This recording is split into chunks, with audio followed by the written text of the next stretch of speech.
So guys, to see your story memories, the first thing you are going to do when you log in, tap on the menu icon at the top right corner.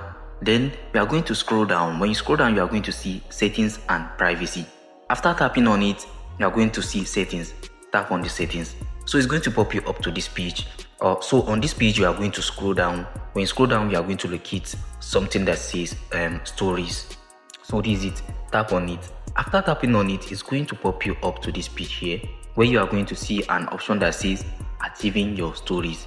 So you are going to toggle on this icon. When you toggle on this icon, you are going to go back.